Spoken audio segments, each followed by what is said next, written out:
Até o próprio corvo está rouco, que crocita a entrada fatídica de Duncan sobre minhas ameias. Vinde, espíritos sinistros que servis aos desígnios assassinos. Dessexuai-me, enchei-me da cabeça aos pés da mais horrível crueldade. Espessai o meu sangue, prevenindo todo acesso e passagem ao remorso, de sorte que nenhum compungitivo retorno da sensível natureza abale a minha determinação celerada, nem faça a paz entre ela e o seu efeito. Vinde, ó vós, ministros do mal, seja onde for que invisíveis substâncias instigais o que é contrário aos sentimentos naturais humanos. Vem, noite tenebrosa, e te reveste do mais espesso fumo dos infernos, para que o meu punhal não veja o golpe que vibrará, nem possa o céu ver nada através do lençol da escuridade, para gritar: detente. A rainha, meu senhor, está morta. Ela teria de morrer, mais cedo ou mais tarde. Morta. Mais tarde haveria um tempo para essa palavra. Amanhã, e ainda outra amanhã, arrastam-se nessa passada trivial do dia para a noite, da noite para o dia, até a última sílaba do registro dos tempos. E todos os nossos ontens não fizeram mais que iluminar para os tolos o caminho que leva ao pó da morte. Apaga-te, apaga-te, chama breve.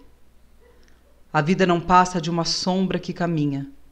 Um pobre ator que se pavoneia e se aflige sobre o palco faz isso por 1 hora e depois não se escuta mais sua voz. É uma história contada por um idiota, cheio de som e fúria, significando nada.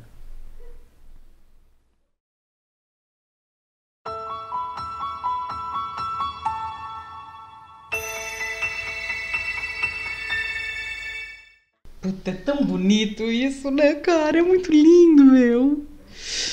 Você acha tão lindo quanto eu, Tati? Talvez eu ache mais bonito do que você acha, porque eu sou só uma leitora. Assim, eu tô lendo. Todas as vezes que eu leio isso, eu fico pensando, cacete, de fato, eu acho que ele é o maior autor da humanidade. Ah, é foda. Bom, eu li 2 trechos da peça Macbeth, do Shakespeare. E hoje a gente vai falar um pouco, eu vou puxar a brasa pro meu lado, e em vez de poesia foda da semana, apesar de ser o nome do quadro, estamos fazendo peça foda da semana. Bom, o Macbeth, acho que é interessante falar primeiro que ele é a tragédia mais curta do Shakespeare. Ela é vertiginosa, então tem esse guerreiro, esse soldado, né, que é o Macbeth. É uma peça que se passa na Escócia, mas é uma Escócia muito sinistra, muito tenebrosa. Do século XI, né? Do século Se passa XI. em torno do século XI. E, deixa eu falar uma coisa. Deixa, tô querendo que você fale. O Shakespeare, ele fez uma fusão do Macbeth. Existiu, de fato, um barão chamado Macbeth, que se tornou rei. Tem crônicas medievais escocesas que citam Macbeth. E tem outras histórias, outras crônicas que citam, enfim, uma outra história de traição. Ele deu uma fundida nas duas, ao que parece. Isso é muito normal. O Shakespeare, quase todas as obras dele que você pega tem registros de histórias, né? O que ele faz com as histórias é colocar elas em peça de maneira, inclusive, genial. Mas, enfim, resumindo, ele é um soldado no meio de uma guerra lá que ele acabou de matar várias pessoas, tal, ele encontra umas bruxas numa charneca, né, num pântanozinho. E as bruxas saúdam ele, fala: salve Macbeth, que é barão, né, na verdade é Tunney, né? Barão. Mas que é tipo barão de Cawdor. Eu acho que ele é Glamis já nessa, né, Tunney de Glamis. Ele é Glamis, Então saúdam ele pelo título, depois fala Tunney de Cawdor e fala que ele vai ser rei. Ele tá com o Banco, que é um outro guerreiro lá também. E aí ele fala: ninguém vai saudar o Banco aí? E elas falam: o Banco que vai ser mais infeliz que o Macbeth, no entanto muito mais feliz, não vai chegar a rei, mas vai ser... Os filhos deles vão ser reis, né? O Macbeth, ele é um soldado muito virtuoso, na verdade. Ele é um puta soldadão. Ele sai de lá e fala, nossa, que pira louca, né? No que essas bruxas apareceram aqui e falaram. Assim que ele sai, chega um outro guerreiro lá e fala, olha, você foi consagrado com o título de Barão de Kaldor. Aí ele fica louco e fala, nossa, elas acabaram de falar isso, então talvez eu seja rei um dia, né? Ele escreve para a mulher dele, a Lady Macbeth, e fala, olha, eu encontrei essas bruxas. O rei fala que vai dormir no castelo dele, né? E ele fala, tá bom. E ele e a mulher dele planejam o assassinato do rei enquanto o rei é hóspede deles. É onde entra a primeira, só para contextualizar, Sim, onde entra é isso essa que eu ia falar. cena. Essa primeira que a gente leu, ela recebe uma carta vendo isso, ela planeja isso, né? E aí ele entra numa loucura de ambição, ele vira rei com isso, os filhos do rei fogem, porque ele arma a cena de assassinato como se fossem os camareiros que tivessem assassinado, e ele mesmo encontra o rei, e ele mesmo assassina os camareiros, né, num ato de fúria, porque ele amava muito o rei. E aí começa todo mundo a desconfiar dele, ele começa a desconfiar do banco também, fala, bom, eu preciso matar esse cara, porque os filhos dele que vão ser herdeiros. E o banco também tá desconfiado, fala, nossa, que estranho, né? Porque ele tava lá com as bruxas, fala, nossa, que estranho. O Macbeth, será que ele, na verdade, ele fez isso acontecer? E não foi um acaso? E aí ele manda matar o banco também, e o Macbeth, ele começa a ter muitas alucinações. Ele tá num jantar lá, ele mandou matar o banco, ele começa a ver o espectro do banco. Ao mesmo tempo que ele fica cego com essa ambição dele, né? Ele também vai ficando louco. Na verdade, acho que a palavra para isso é obnubilado, que é uma palavra que eu adoro, né? Ele fica com uma névoa na cara, assim. E cada vez que ele vai fazendo coisas para manter a soberania dele, ele vai se enrolando mais, até que um dos filhos do rei vai para a Inglaterra e planeja um contra-ataque. Ele volta para as bruxas para perguntar, né? Fala, bom, vocês me deram aquele vaticínio, agora me diga o que eu tenho que fazer. E elas falam duas coisas para ele. Elas falam que... Eu anotei aqui também. Ele pede instruções para elas falam que não vão falar, mas mostra três aparições para ele. Na primeira aparição, elas mandam ter cuidado com Macduff, que é esse cara que é o que tá armando contra ele. Que ele tinha mandado matar. Ele manda matar todo mundo. Foge, ele fica bem louco. E manda matar. Ele manda matar a família inteira do Macduff. Ele manda matar a mulher e os filhos. O filho único, né? A segunda aparição fala: ser sanguinário, audaz e resoluto, ri da força dos homens, pois nascido de mulher nenhum foi que possa um dia causar dano a Macbeth. E a terceira aparição fala: até que a floresta de Birman não avance rumo a Dunsinane, não se lance contra ti, não terás Macbeth vencido. Aí ele fica muito pimpão, fala, bom, nenhum homem nascido de mulher vai me matar e a floresta não vai sair andando, né? Mas a estratégia dessa armada que está vindo da Inglaterra, quando eles chegam na floresta, cada um corta um pedaço de árvore, põe na cabeça e vem marchando com a árvore. Então, o que o mensageiro fala para o Macbeth, a floresta de Birman está vindo em nossa direção. E aí ele está lá lutando, até que ele encontra o Macduff, e ele tá todo ferozão, fala, você pode vir porque eu sei que nenhum homem nascido de mulher vai me matar. E o Macduff fala, bom, então você tá ferrado, porque sempre disseram que eu fui arrancado da barriga da minha mãe antes da hora. Que é uma forçaçãozinha de barra, essa parte eu nunca entendi, né? Então, essa é a história. E aí é sangue, viu? É sangue, essa peça é a mais sangrenta, todo mundo morre. A Lady Macbeth morre louca, ela tem uma cena da loucura que é muito famosa, dela lavando a mão, porque ela vai lá e mancha as mãos dos camareiros de sangue, com o sangue do rei, né? E ela fica muito louca. E a segunda cena que eu li é na hora que ele tem a notícia de que ela tá morta. E ele fala essa poesia que é linda, do amanhã e depois de amanhã de amanhã. Essa peça mexe comigo num lugar de dúvida na relação sobre o destino. Então, assim, as bruxas, elas fazem uma previsão, né, sobre o futuro dele, mas elas em si não fazem nada. É ele que toma todas as decisões para que o destino se cumpra. Então eu sempre fico numa pergunta assim, que é, afinal de contas, esse destino existia, né, mesmo, ou o destino é construído por ele a partir das palavras delas? Quer dizer, que tipo de magia que é essa? Se elas tivessem feito esse vaticínio, essa profecia, fosse só a pronúncia dela, já fosse o motor para todas as ações da peça, entendeu?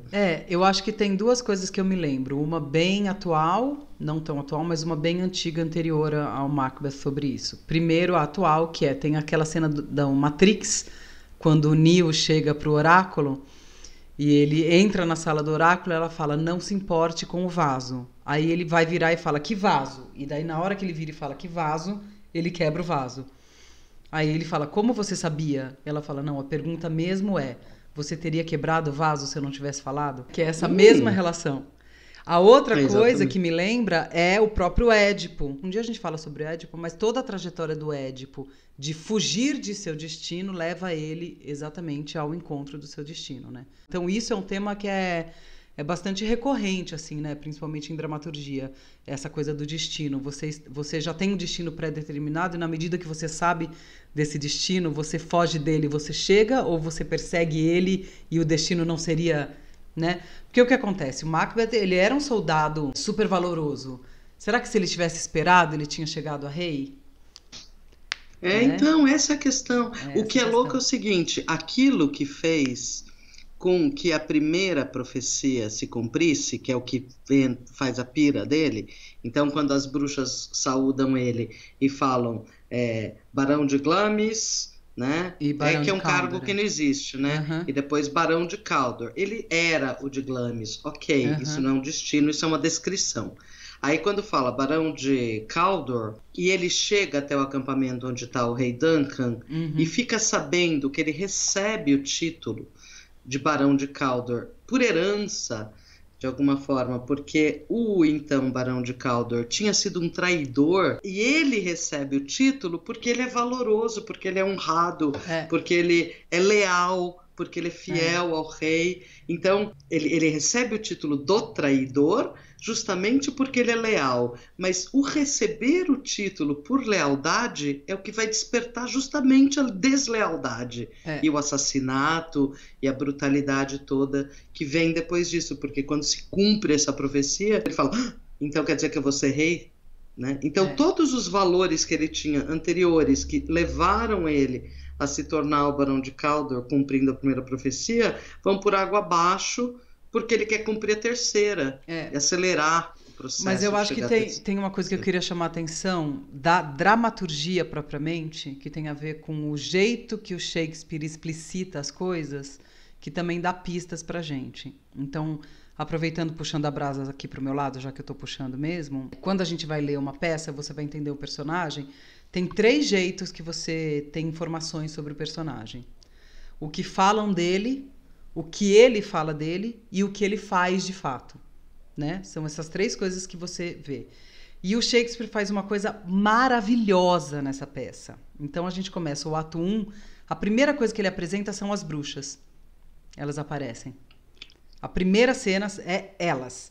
Então, primeiro, o que ele dá? Ele já dá um código de que essa peça tem uma presença, que é uma presença sobrenatural, digamos assim, uma presença fantasmagórica, uma presença ligada à maldade, né? Porque essas bruxas são bruxas, e essas bruxas são 3, o que remete às 3 moiras, né? Que ficam lá afiando, cortando e tecendo o destino. Primeiro apresenta elas estão já lá na charneca esperando. A segunda cena não apresenta o Macbeth ainda. Então, nosso protagonista não entrou na segunda cena.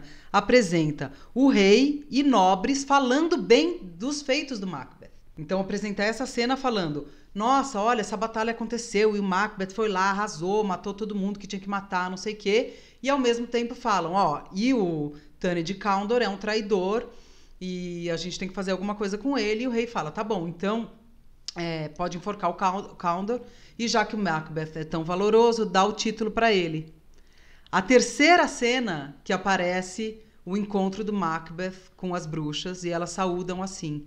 Então o que acontece? A gente nesse momento, primeiro, a gente já tem várias informações sobre o Macbeth, que ele é muito valoroso, que ele é um puta guerreiro e que ele já é Cawdor. A gente já sabe disso. Ele que não sabe, né? Então, na verdade, também tem uma inversão assim que o destino que elas falam ali já aconteceu. não é um destino, ele só não recebeu ainda, entendeu? A notícia, né? A notícia. E aí, quando ele entra, ele recebe essa notícia. Isso aí é um negócio que eu fiquei pirando. Eu falei, nossa, mas então, talvez ele fosse rei se ele não tivesse feito isso. E a outra coisa que eu acho muito interessante é que o Macbeth, primeiro, ele é meio burro, ele não é que nem o Hamlet. O Hamlet é um personagem muito inteligente, muito articulado. O Macbeth, ele passa grande parte da peça, ele não sabe o que fazer. Toda a trama de matar o rei, quem faz é a Lady Macbeth. Ela que fala, fica quieto, você só faz cara aí de nada, que eu cuido de tudo. Ela que cuida de tudo. Inclusive, ele faz meio cagada. Faz, ele tipo... tem uma hora que tá rolando uma ceia, bem no comecinho da peça, que o rei tá comendo, e ele sai da ceia pra, meu Deus, o que eu estou prestes a fazer? Não sei o quê, tem uma alucinação lá com um punhal, com não sei o quê, e ela chega nele e fala assim, escuta, o que é? Você vai amolecer? Ela que dá, e fala, não, vai fazer. Daí, quando ele vai fazer, ele mata, a Lady Macbeth que embebeda os camareiros, ele mata, ele sai e fala, bom, matei, pronto, e agora? Ele deixa o punhal, ela falou, mas você colocou sangue na espada dos camareiros? Ele falou, não. Ela fala, então volta lá e faz. Ele, ai, não consigo entrar lá de novo. Ela fala, daqui que eu faço. Vai lá e ela faz. E é muito interessante porque é ela que vai empurrando ele, até que num momento, quando ele resolve matar o banco, ele não conta mais pra ela. Então, a gente tem uma simbiose aí dos dois, né? Da Lady Macbeth tendo a parte ambiciosa dele, até que ele se funde nisso, ele começa a tomar para si, ele toma as rédeas da ambição. A Lady Macbeth sai da peça e quando ela volta louca. Ela fica tipo um ato e meio fora de cena e quando ela volta ela já tá tipo arrependida, querendo lavar a mão, tirando as manchas dela. E até logo depois ela morre e aí é o declínio dele. Eu acho isso muito bonito, sem fazer nenhum comentário do tipo, ai, veja só, são as mulheres que colocam ambição, não sei o quê. Eu vou deixar pra lá, vamos analisar aqui como se não tivesse esses aspectos.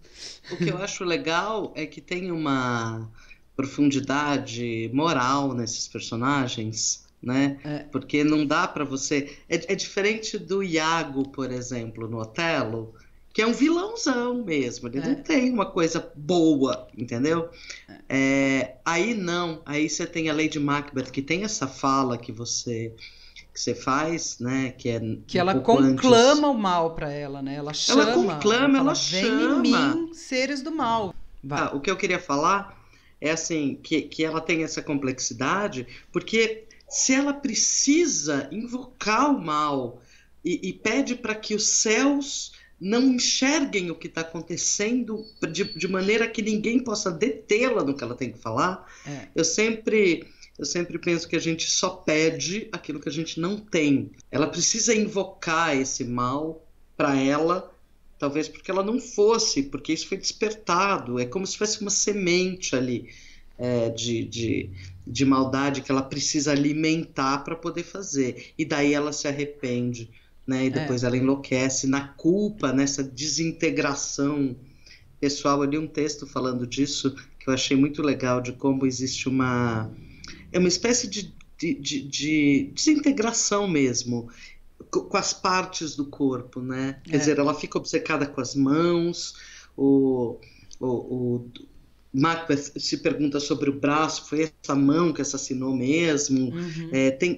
É como se eles não tivessem integrados, né? Eles não tivessem inteiros ali, que tem partes de si que estão numa briga louca. Por isso que eu acho a peça foda, porque ela é humana, né? Ela traz... eu acho que o Shakespeare faz uma coisa que você tem uma identificação... Você não consegue achar o Macbeth ruim, você vai até o fim com ele, entendeu? Porque ele é muito humano, você consegue ler seus próprios aspectos de ambição e de não saber o que fazer com a ambição. É uma peça que é sobre ambição, mas é um cara tentando lidar com a própria ambição o tempo todo e se perdendo na própria ambição. Então, assim, um cara super valoroso que se perde na própria ambição e por causa da ambição vira um traidor, vira um assassino. Vira um ditador, né? Um ditador, e com uma pressa de um futuro que ele não tem paciência de esperar. Eu acho isso muito interessante, porque essa pergunta que a gente estava fazendo, será que ele não seria rei se ele não esperasse um pouco? Porque ele mata o rei no mesmo dia que ele tem a notícia. E assim, o rei é pintado como o cara mais fofo, valoroso, incrível. Ele foi dormir feliz naquela noite com a recepção falciane deles, entendeu? Que eles são bem falcianes, né? Ah, o rei maravilhoso, come, bebe, não sei o que, dorme aqui nessa caminha, vai lá e mata depois. Todo esse poder e o cumprimento do destino, porque teoricamente ele ser rei, né, e ele lutar tanto para ser rei, traria para ele algum tipo de satisfação. Não, mas só ele fica traz atormentado. desagregação. Ele fica atormentado o tempo todo. Aí você pergunta, para que ele podia ter continuado sendo barão, sendo reconhecido, etc. Mas não, parece que nessa ascensão dele, nessa ascensão forçada dele, ele não alcança, sempre tem algo inalcançável, que é justamente o discurso dele quando se fala que a rainha está morta, né? Uhum. É uma coisa assim, para quê? Um pobre ator que se pavoneia em cena por 1 hora ou 2 e depois não se ouve mais sua voz, né? É lindo. A vida, o que é a vida além disso? Além desse espetáculo de som e fúria. Bom, é lindo. Eu queria dizer que é uma peça curtíssima. Você lê em 40 minutos, uma leitura concentrada, você lê. E o Shakespeare tem uma coisa que é maravilhosa, que a dramaturgia dele é claríssima, é que assim, não tem palavra fora do lugar, entendeu? As coisas que estão lá, elas estão propositadamente lá. E é sempre ação. Se você lê cada cena e entender o que está acontecendo de fato, fica muito simples de entender.